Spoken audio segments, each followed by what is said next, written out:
Deməli, əziz şagirdlərimiz, mən sizə belə bir sual verirəm ki, siz düşünün ki, bir yumurtasız, özünüzü kimə etibar edərdiniz və nəyə görə? Fikirlərinizi belə kiçik kağız parçalarında yazın, mənə təqdim edin. Oldu mu? Oldu mu?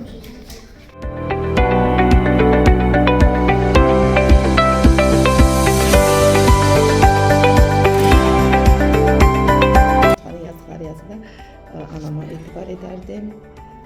Anama. Demək olar ki, uşaqların hamısı özlərini, yəni yumurta hesab etsəydilər, analarına etibar etmiş olardılar. Anam yazır, anamıza etibar edərdim, anama etibar edərdim deyib, güvəndiyim insan anamdır, anama etibar edərdim, ona çox inandığıma görə.